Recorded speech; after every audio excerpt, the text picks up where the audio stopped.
morning, guys. I'm in beautiful Edinburgh, Scotland right now, and been down here with New International, the mission organization that I'm part of, and it's been an incredible opportunity to get to see the country and how people feel and what they do in their lives, and just exploring the history of this country has been great. This is Mark Michaels. He's the Chief People Officer for New International. He's also the Director of the UK, and that includes Ireland and Scotland and England and Wales. Yeah. And so he's in charge of all the ministry that's happening here through New International and beyond that. Church planting and church organization and just spiritual development that happens here.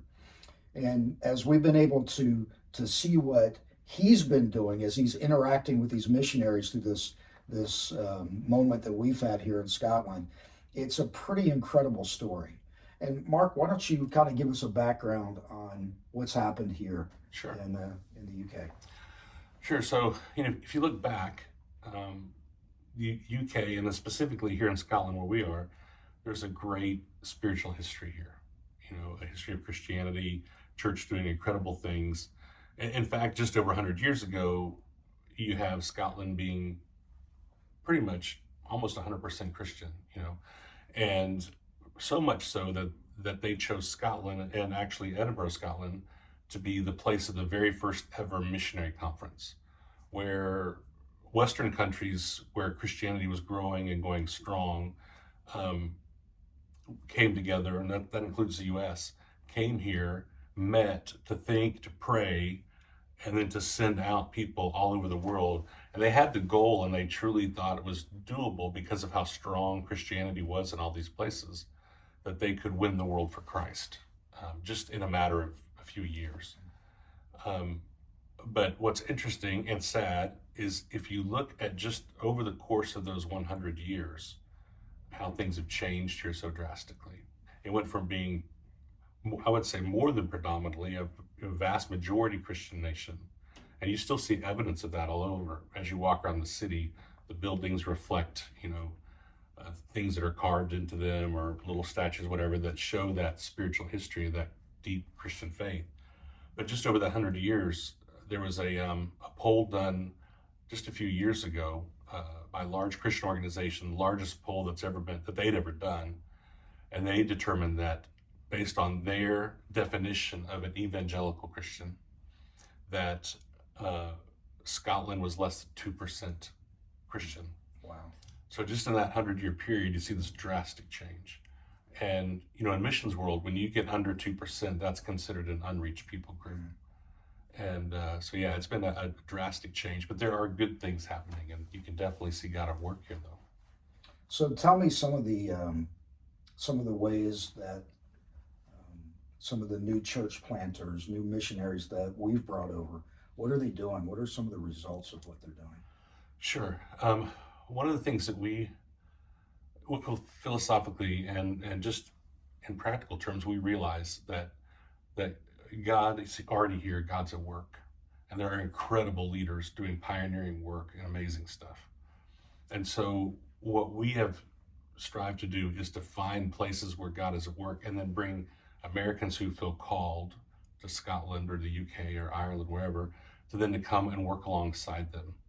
And then in the process, the hope is that some of them so like, for instance, we have a family in an area called Old Meldrum, which is just north of here, where they're serving with a church.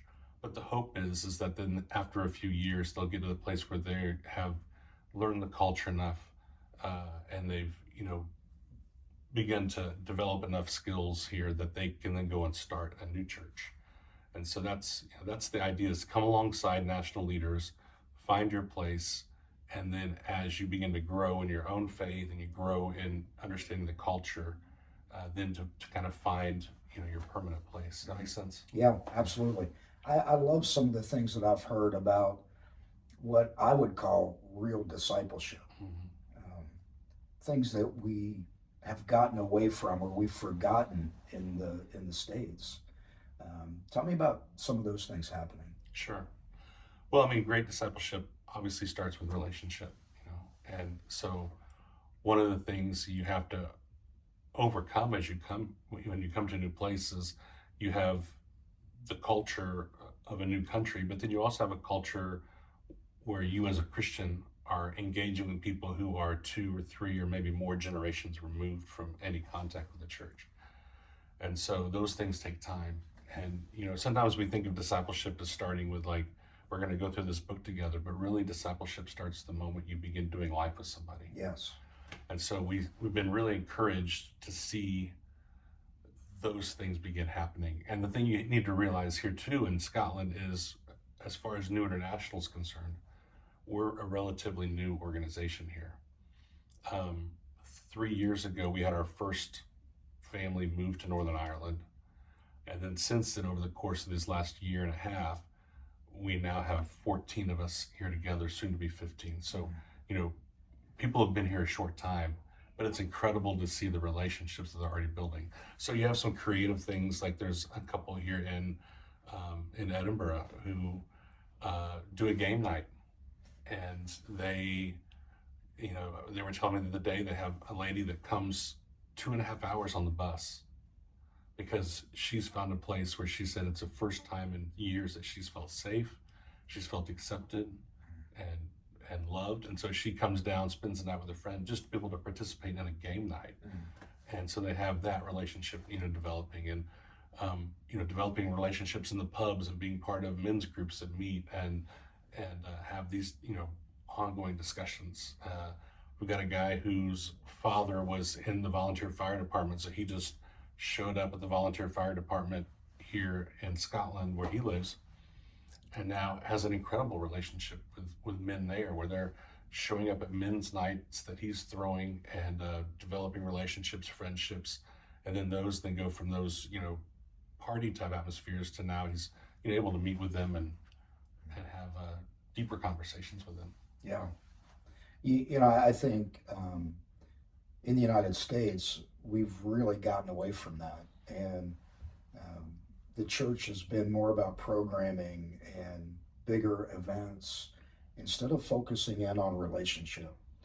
And relationship, I believe, is the key to the church growing stronger and deeper at the same time. And for me, that term is discipleship, because it goes beyond just surface.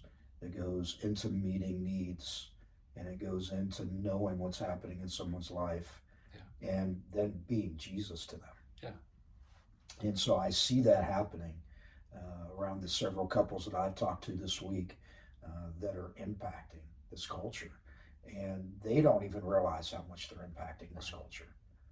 But stepping back and seeing what's happening, I'm just blown away by, it's not a lack of Jesus here. It's a whole new field to be able to reach people with relationship and bring them up, just like Jesus did. It was one-on-ones, it was small group type stuff where they're reaching a dozen people and just pouring into their lives.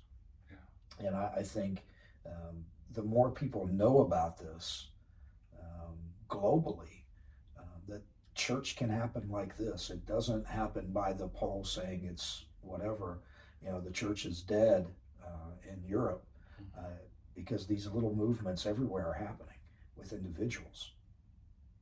So great job, Mark, over here. Thanks for sharing a little bit of your story with us, and someday maybe you want to come to Scotland or Ireland or England and maybe make an impact.